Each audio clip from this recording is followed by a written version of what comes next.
नमस्कार, आप देख रहे हैं डीडी न्यूज। आपके साथ मैं हूं गौरव श्रीवास्तव। तो चलिए बुलेटिन की शुरुआत करते हैं, लेकिन सबसे पहले नजर इस वक्त की हेडलाइंस पर।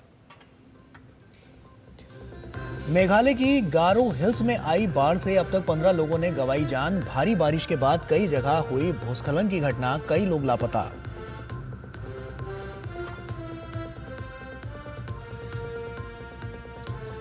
ममता सरकार की वादा खिलाफी के विरोध में 6 जूनियर डॉक्टर अनशन पर बैठे। काम पर लौटे डॉक्टर भी भूखे रहकर कर रहे हैं ड्यूटी।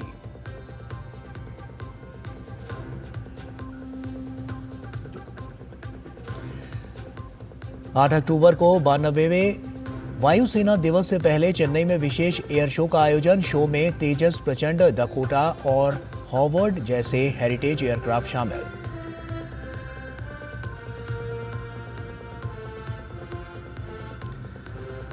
मालदीव के राष्ट्रपति मोहम्मद मोइजू 5 दिवसीय भारत दौरे पर आज पहुंचेंगे नई दिल्ली। प्रधानमंत्री मोदी के साथ आपसी हितों के द्विपक्षीय, क्षेत्रीय और अंतर्राष्ट्रीय मुद्दों पर करेंगे चर्चा।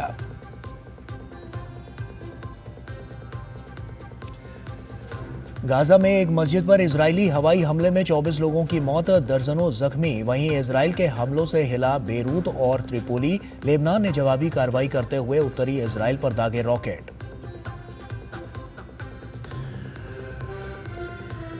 और महिला टी20 क्रिकेट विश्व कप में आज भारत और पाकिस्तान होंगे आमने सामने। भारत को होगी अपनी पहली जीत की तलाश।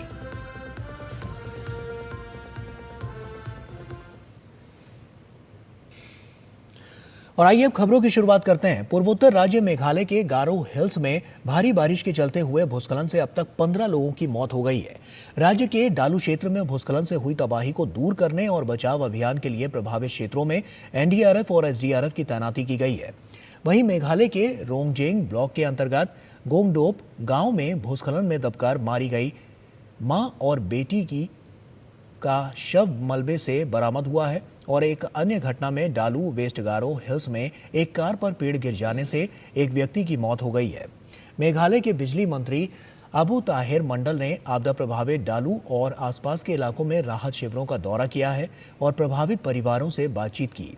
इस दौरान मंत्री ने पीड़ितों से बातचीत भी की। उन्होंने ब्लॉक कार्यालय में वेस्ट गारो हिल्स के उपायुक्त और डालू के बीडीओ के संग समीक्षा बैठक भी की। मौसम विभाग ने पूर्वानुमान में कहा कि अगले 24 घंटों में भारी से बहुत भारी बारिश होने की संभावना है। मौसम विभाग ने एडवाइजरी जारी कर कहा है कि लोग अगले 24 घंटों तक सुरक्षित स्थान पर रहें और मौसम संबंधी सलाह का पालन करें। और वहीं दिल्ली पुलिस क्राइम ब्रांच ने अवैध हथियारों का एक जखीरा बरामद किया है। क्राइम ब्रांच की टीम ने मेरठ में रेड कर करीब 16 पिस्टल बरामद की है। क्राइम ब्रांच की टीम ने इस मामले में 2 लोगों को गिरफ्तार भी किया है।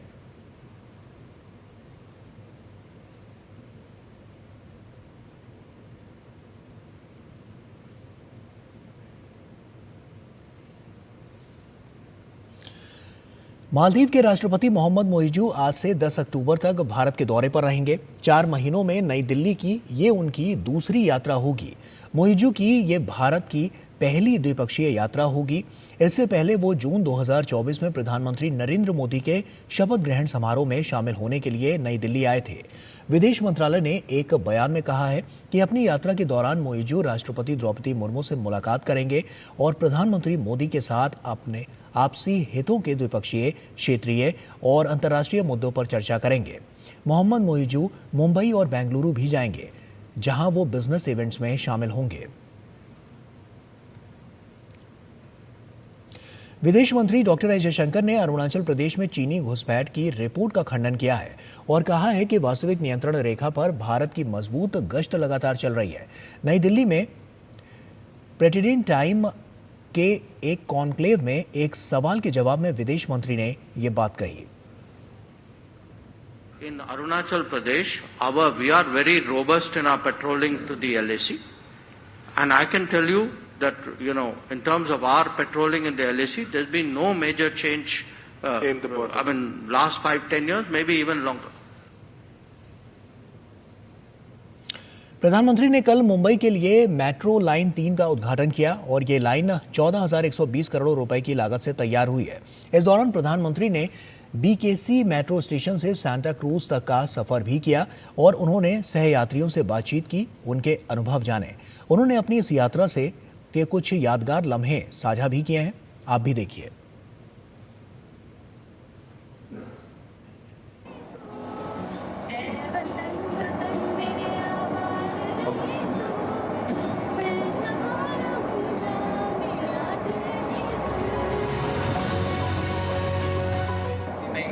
रिसर्च कर रहा हूँ। यही में रिसर्च कर रहा हूँ। अच्छा, रिसर्च इस कंपनी पे एआई का कैसे यूज़ कर सकते हैं ताकि फार्मास्यूटिकल फील्ड में डेवलपमेंट ग्रोथ को और नई मेडिसिन बढ़ाने के लिए। बीए सोशियोलॉजी कर सेकेंड रीजन और आगे मैं समाज में कुछ करना चाहूँगी। मेरा त्रिशरण महिला बचत गट है। बचत गट की मैं सदस्य हूँ। जो भी आपकी योजना है, पूरे योजनाओं का लाभ मेरे गट ने और मैंने खुद ने लिया है। जैसे पीएम स्वनिधि का लाभ भी मैंने फर्स्ट टाइम ले लिया है, सेकंड टाइम भी उसका लाभ ले लिया है। मेरा छोटा सा बिजनेस है हैंडबैग मेकिंग का, हैंडमेड बैग का। तो मैं उसका बिजनेस मैंने सोनिधि से मैंने लाभ लिया है और मैंने अपने बिजनेस को आगे बढ़वाया है। ये जो सिंधा जी योजना लाए, इससे क्या लाभ? हाँ जी, लाडली बहन का भी हमने बहुत फायदा लिया है। ये आपकी सारी घर की बहनें सब उनको अंधेरी पूर्व में सर हमारा 12,000 महिलाओं का संगठन है, जहाँ पे हमने सभी का फॉर्म भरकर उसका लाभ दिया है। तो मिल गया पैसा? हाँ जी सर, 3 हफ्ते हो गए। सब खुश है? Yes yes. आप लोग कितने साल से लगे हो? सर 7 साल हो गया सर। कब तो आपकी मास्टरी हो गई होगी? हाँ सर, एक्सपीरियंस हो गया बहुत सर। हाँ, अब तो कहीं पर भी मेट्रो। हाँ सर, अंडरग्राउंड कहीं भी बना सकते हो, बहुत एक्सपीरियंस हो गया। तो परिवार के लोग खुश हैं? खुश है सर।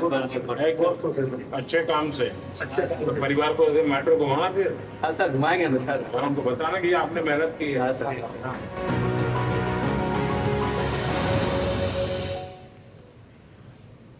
और वहीं 8 अक्टूबर को भारतीय वायुसेना अपना 92वां स्थापना दिवस मनाने वाली है। इससे पहले आज से चेन्नई के मरीना बीच पर 3 दिवसीय मेगा शो का आयोजन किया गया।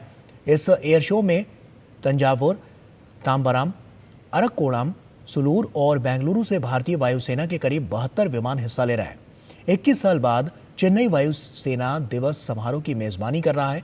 वायुसेना का कौशल दिखाने वाले इस एयर शो में स्वदेश निर्मित लाइट कॉम्बैट एयरक्राफ्ट तेजस, मिग-29, सुखोई 30, MKI जैसे फाइटर जेट इसमें हिस्सा ले रहे हैं।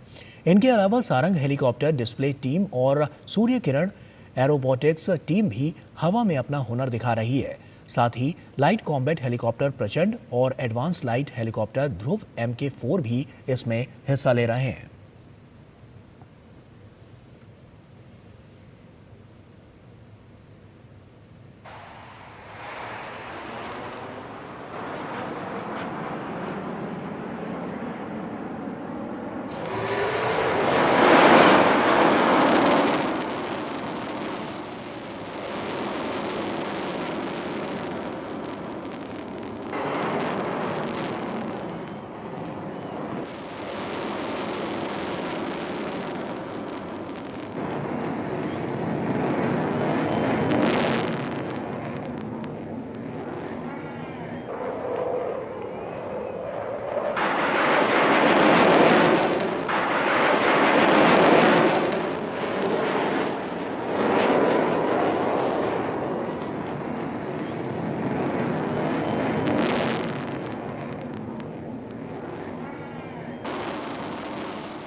तो 8 अक्टूबर को भारतीय वायुसेना स्थापना दिवस मनाने वाला है। ऐसे में तैयारियां किस तरह से चरम पर हैं, ये आप तस्वीरों के जरिए साफ तौर पर देख सकते हैं। काफ़ी महत्वपूर्ण ये पूरा क्षण, क्योंकि जिस तरह से भारत का जो बढ़ता हुआ कद है, उसके भारत के शौर्य की गाथा को उजागर करते ये तमाम जो तैयारियां यहाँ पर चल रही हैं, वो अपने आप में काफ़ी महत्वपूर्ण और एक बड़ी वानगी पेश करती हुई नज़र आ रही हैं। तस्वीरों के ज़रिए आप देख सकते हैं कि किस तरह से अब की बार का ये जो आयोजन है वो बहुत भव्य होने वाला है और भी भव्य होने वाला है, और इसके लिए जो तैयारियां हैं वो भी चरम पर हैं।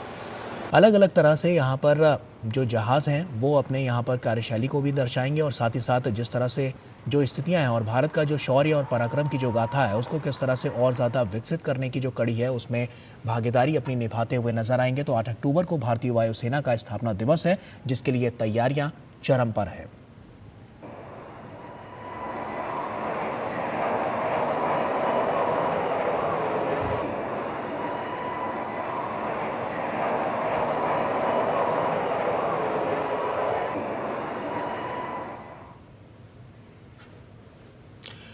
और आइए अब खबरों में आगे बढ़ते हैं। कश्मीर घाटी का मशहूर पर्यटन स्थल गुलमर्ग के लिए एक प्रमुख आकर्षण है, और जहां ऊंचे इलाकों में सीजन का पहला हिमपात हुआ है।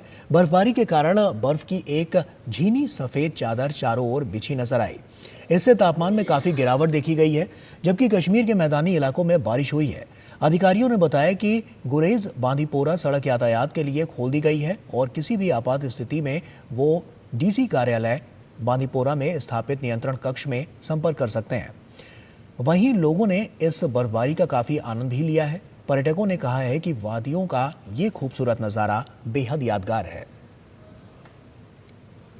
बर्फ़ के लिए तरस गए थे 5 दिन से यहीं पे हम लोग, लेकिन जहाँ पे भी जाओ बर्फ़ देखने को ही नहीं मिला था। कल सुनने में आया, होटल वाले ने बोला कि बर्फ़ हुई है ऊपर गोलकोंडा राइड के अंदर जाओ आपको मिलेगी। हल्की से नीली है, खुशी मिली है, बस कल निकलना है। लास्ट क्लास में बर्फ़ ने हमको खुश कर दिया।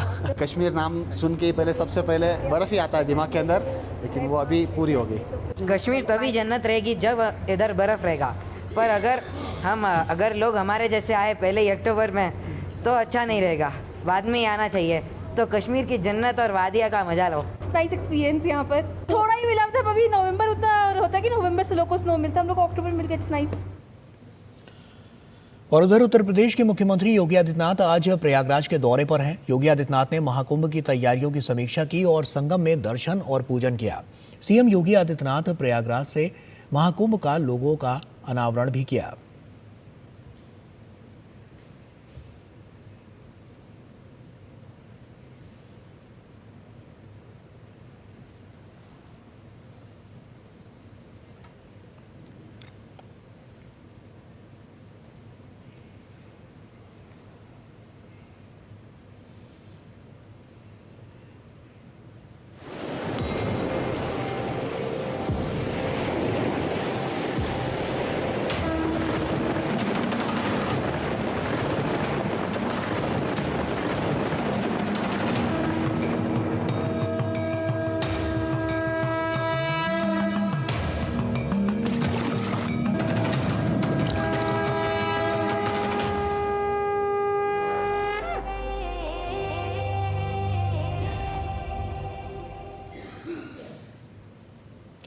आगे बढ़ते हैं। मध्य प्रदेश के उज्जैन में स्थित महाकालेश्वर मंदिर में लड्डू प्रसाद शुद्धता के पैमाने पर खरा पाया गया।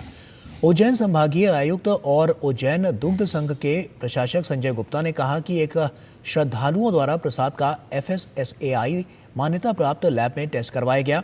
उनके द्वारा 13 प्रकार के विभिन्न टेस्ट करवाए गए हैं और प्रसाद 13 के 13 मानदंडों पर खरा उतरा है। एक भक्त जन द्वारा लड्डू प्रसादी का टेस्ट करवाया गया। वो टेस्ट भारतीय मानक स्टैंडर्ड के लिए बोलते हैं, जिसको कि food safety and standard authority of India की रिकॉग्नाइज्ड लैब से करवाया गया।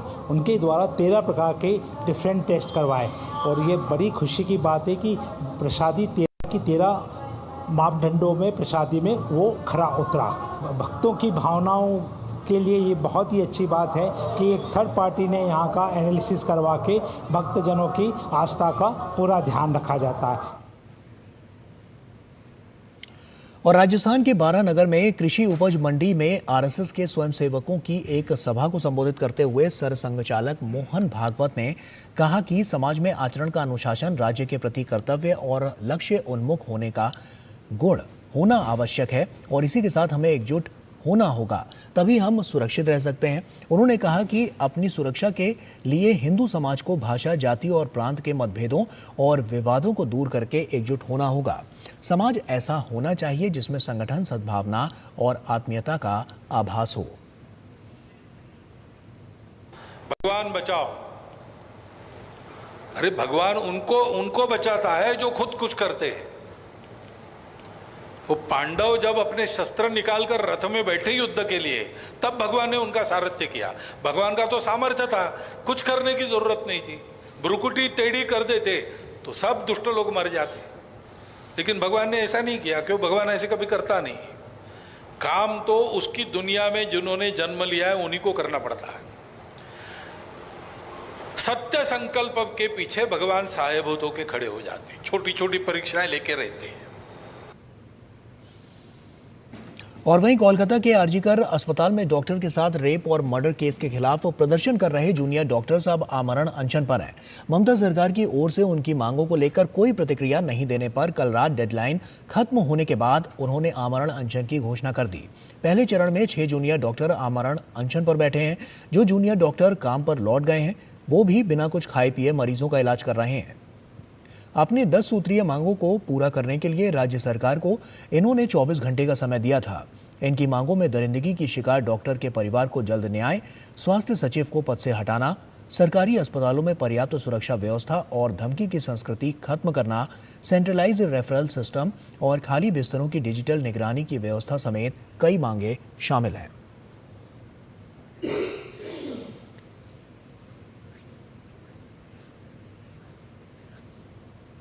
इसके साथ ही कोलकाता के आरजीकर मेडिकल कॉलेज एवं अस्पताल के अधिकारियों ने 10 डॉक्टरों को निष्कासित करने की एक अधिसूचना जारी की है, जिसमें इंटर्न, हाउस स्टाफ और सीनियर रेजिडेंट्स शामिल हैं। निष्कासित किए गए लोगों में सभी आरजीकर मेडिकल कॉलेज एवं अस्पताल के पूर्व और विवादास्पद प्रिंसिपल संदीप घोष के अत्यंत करीबी और विश्वास पात्र थे, जिनके खिलाफ सीबीआई 2 मामले में जांच कर रही है। पहला मामला जूनियर डॉक्टर के साथ हुए बलात्कार और हत्या का है और दूसरा मामला गंभीर वित्तीय अनियमितताओं का है।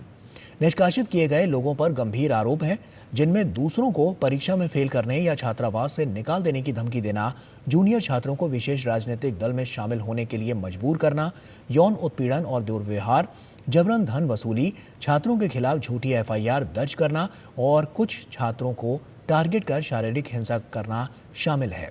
निष्कासित किए गए सभी लोगों को अधिसूचना जारी होने के 72 घंटे के भीतर मेडिकल कॉलेज छात्रावास खाली करने के लिए भी कहा गया है।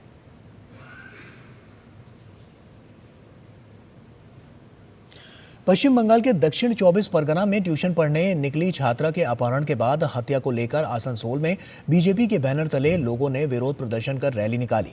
रैली में शामिल लोगों ने ममता सरकार और पश्चिम बंगाल पुलिस के खिलाफ जमकर नारे लगाए।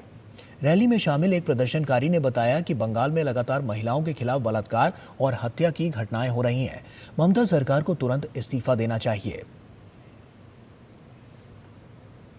ट्यूशन पढ़ने निकले थे, उसका पिताजी 10 बजे तक जब नहीं आया, उसका पिताजी खोजने निकले उनको और खोज के नहीं मिला, पुलिस के पास गए, पुलिस एफआईआर लिया नहीं। उसके बाद आज सुबह उसका डेड बॉडी मिला है खेत का अंदर, बलात्कार करके हत्या कर दिया गया। तो इसका बाद जो पुलिस का जो रवैया है, पुलिस का थाना में जाने का बाद कंप्लेन लेने के लिए इनकार किया, एफआईआर लेने के लिए इनकार कर दिया। उसका बाद अब जो अभी चल रहा है, अभी तक वहाँ बहुत परिस्थिति बहुत गंभीर है। तो हो क्या रहा है ये बंगाल में? एडमिनिस्ट्रेशन टोटल फेलियर, पुलिस प्रशासन पूरा फेल किया गया। अभी इमीडिएट ममता बनर्जी को रिजाइन कर देना चाहिए।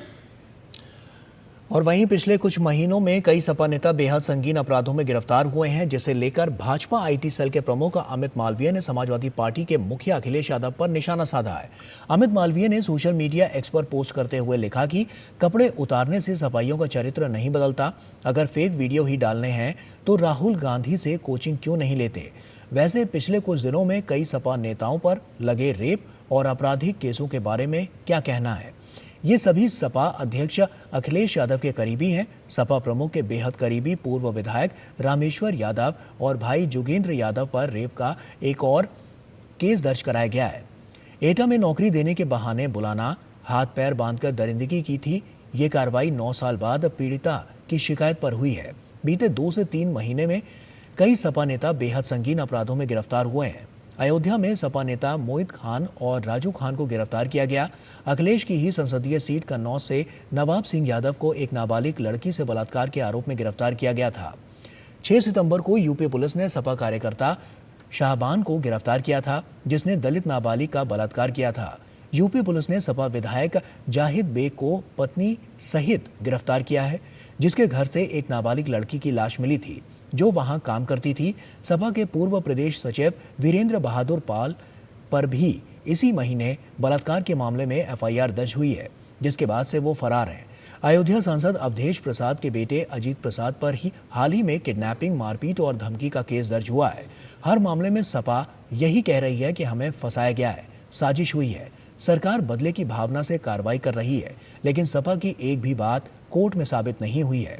लोकसभा चुनाव के बाद से सपा नेताओं द्वारा इतने अपराधों को अंजाम देना कई गंभीर सवाल खड़े कर रहा है। क्या जनता ने सपा को वोट देकर कोई भूल कर दी है?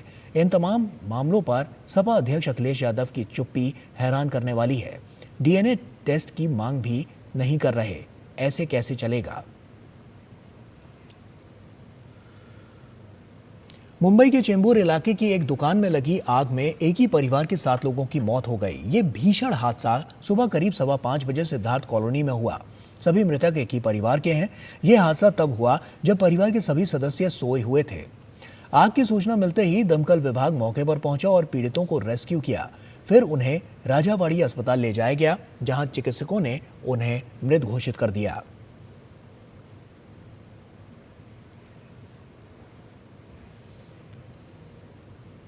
बहराइच की बात करें तो उत्तर प्रदेश के बहराइच के रामगांव थाना के तमाजपुर में ग्रामीणों ने देर रात आदमखोर भेड़िए को पीट कर मार डाला।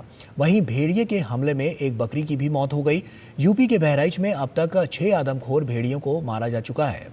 बहराइच के वन प्रमंडल अधिकारी अजीत सिंह ने कहा है कि वन विभाग की टीम भेड़िए को पकड़ने की काफी कोशिश कर रही थी। इसी बीच जिले के एक गांव में एक जानवर के शव मिलने की सूचना मिलने के बाद मौके पर वन विभाग की टीम पहुंची तो एक मरा हुआ भेड़िया पाया गया।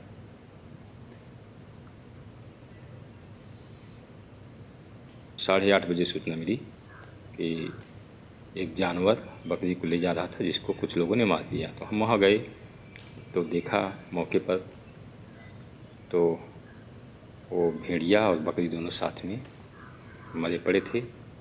हम वहाँ से तत्काल वहाँ से बरामद करके और ले आए हैं। पोस्टमार्टम अभी कराएंगे और पोस्टमार्टम रिपोर्ट के बाद ये कंफर्म हो जाएगा।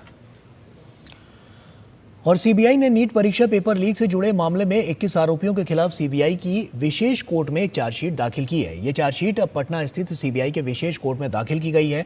इसके पहले भी सीबीआई ने इस मामले में 2 चार्जशीट दाखिल की थी।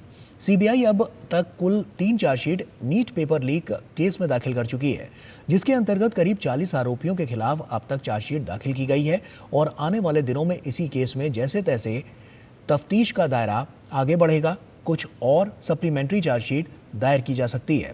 बता दें कि सीबीआई ने नीट परीक्षा से जुड़े मामले में अब तक कुल 48 आरोपियों को तफ्तीश के दौरान गिरफ्तार किया है।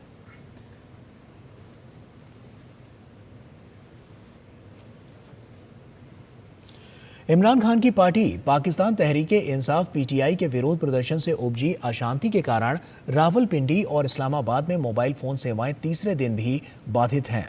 दोनों शहरों में अभी भी हालात सामान्य नहीं हो सका है। पाकिस्तान के पूर्व प्रधानमंत्री इमरान खान की पार्टी रावलपिंडी, इस्लामाबाद और लाहौर में सरकार के खिलाफ विरोध प्रदर्शन कर रही है। पीटीआई के विरोध प्रदर्शन से इस्लामाबाद में जगह जगह सड़कें बंद होने से आवागमन मुश्किल हो गया है। इससे व्यापार और व्यवसाय भी बुरी तरह से प्रभावित हुआ है। हालांकि श्रीनगर हाईवे, 0 पॉइंट और फैसल एवेन्यू और फैजाबाद इंटरचेंज आंशिक रूप से खुल गया है। उधर विरोध प्रदर्शन से निपटने के लिए विभिन्न स्थानों पर पुलिस अधिकारी तैनात किए गए हैं। पीटीआई के विरोध प्रदर्शन को लेकर पाकिस्तान के आंतरिक मंत्री मोहसिन नकवी ने दावा किया था कि इस्लामाबाद में 564 लोगों को गिरफ्तार किया गया है। इसमें पीटीआई के प्रदर्शनकारियों के अलावा खैबर पख्तूनख्वा पुलिस के 11 अधिकारी और 120 अफगान नागरिक शामिल हैं। वहीं पाकिस्तान में चल रहे उथल पुथल के बीच अमेरिका ने पाकिस्तान में अपने नागरिकों के लिए अलर्ट जारी किया है। पाकिस्तान में अमेरिकी दूतावास और वाणिज्य दूतावास ने अमेरिकी नागरिकों को 7 अक्टूबर तक पाकिस्तान के विभिन्न स्थानों पर आने जाने से बचने और अपडेट के लिए स्थानीय मीडिया पर नजर रखने की सलाह दी है। गाजा मस्जिद पर इजरायली हवाई हमले में 24 लोगों की मौत हो गई है, जबकि दर्जनों लोग घायल हो गए हैं। इसकी पुष्टि फिलिस्तीन समाचार एजेंसी वफा ने की है।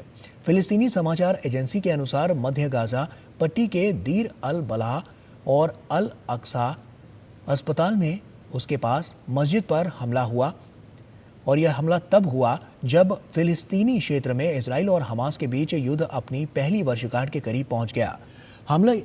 हमले के प्रत्यक्षदर्शियों ने कहा कि हताहतों की संख्या बढ़ सकती है क्योंकि मस्जिद का इस्तेमाल विस्थापित लोगों को रखने के लिए किया जा रहा है। उधर इजरायली सेना ने भी बयान जारी कर दीर अल बलाह के क्षेत्र में शुहादा अल अक्सा मस्जिद पर हमले की बात स्वीकार की है।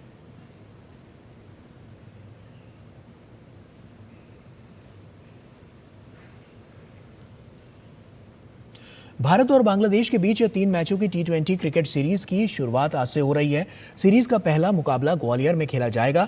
14 साल बाद ग्वालियर को किसी इंटरनेशनल मैच की मेजबानी मिली है। T20 सीरीज से पहले खेले गए टेस्ट मैच में बांग्लादेश को हराकर आ रही टीम इंडिया की कोशिश टूर्नामेंट का आगाज जीत से करने की होगी। भारत बांग्लादेश के बीच T20 फॉर्मेट में पिछले रिकॉर्ड की बात करें तो अब तक दोनों टीमें 14 बार आमने सामने हुई हैं, जिसमें भारत को 13 मैचों में जीत मिली है। वहीं एक मैच में बांग्लादेश विजयी रहा है। मुकाबले से पहले टीम में शिवम दुबे की जगह तिलक वर्मा को जगह मिली है। शिवम मैच से पहले प्रैक्टिस के दौरान चोटिल हो गए थे।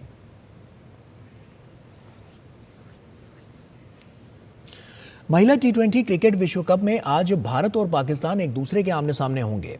भारत को जहां प्रतियोगिता में अपनी पहली जीत की तलाश है, तो वहीं पाकिस्तान के श्रीलंका को पहले मुकाबले में शिकस्त देने के बाद हौसले बुलंद हैं। भारतीय टीम ने कोशिश उनकी है कि पाकिस्तान के खिलाफ मुकाबले को जीत अपने अभियान को तेजी देने की रहेगी। न्यूजीलैंड के खिलाफ 58 रन से मिली हार के बाद अब हरमनप्रीत कौर एंड कंपनी के सामने T20 विश्व कप में जीत हासिल करने की चुनौती और बड़ी हो चली है। दरअसल अब सामने पाकिस्तान है, जिसने श्रीलंका को शिकस्त देकर खुद को जीत के साथ शुरुआत दी है। टीम इंडिया की बात करें तो भारतीय टीम के सामने इस समय सबसे बड़ी दिक्कत टॉप बल्लेबाजों का फ्लॉप होना है। न्यूजीलैंड के खिलाफ मुकाबले को देखा जाए तो यहाँ हालत ये रही कि टीम की ओर से सबसे ज्यादा रन हरमनप्रीत के बल्ले से आए, वो भी सिर्फ 15। ऐसे में टीम को अपने ओपनिंग और मध्यक्रम को मजबूती देनी होगी। गेंदबाजी में टीम के पास पूजा वस्त्राकर जैसी तेज गेंदबाज हैं, तो दीप्ति शर्मा जैसी स्पिनर। पाकिस्तान की बात करें तो टीम अच्छी लय में दिख रही है। टीम के पास गेंदबाजी और बल्लेबाजी दोनों में गहराई है, लेकिन इस टीम की सबसे बड़ी कमी निरंतरता की है। आंकड़ों की बात करें तो भारत और पाकिस्तान महिला टीमों के बीच अब तक कुल 15 T20 इंटरनेशनल मुकाबले हुए हैं, जिसमें से 12 में भारतीय टीम ने बाजी मारी है और सिर्फ 3 में पाकिस्तानी महिला टीम को जीत मिली है। ऐसे में T20 में भारतीय टीम पाकिस्तान से कहीं आगे है और टीम का पलड़ा भी भारी है। दोनों टीमों के बीच अभी तक महिला T20 वर्ल्ड कप की बात करें तो यहाँ 7 मुकाबले हुए हैं, जिसमें से 5 में भारत ने जीत दर्ज की है, जबकि 2 मुकाबले पाकिस्तान ने जीते हैं। पिछली बार दोनों टीमें T20 वर्ल्ड कप 2022 में भिड़ी थी, तब भारत ने 7 विकेट से मुकाबले को अपने नाम किया था। तो कुल मिलाकर रिकॉर्ड्स में भले ही भारतीय टीम आगे दिख रही हो, लेकिन फिलहाल मौजूदा फॉर्म साथ नहीं दे रहा। ऐसे में पाकिस्तान के खिलाफ मुकाबले में टीम को जीत की राह तय करनी है, तो शीर्ष खिलाड़ियों को टॉप परफॉर्मेंस के साथ सामने आना होगा। Sports desk, DD news. और इसी के साथ फिलहाल इस बुलेटिन में इतना ही। दीजिए इजाजत, नमस्कार।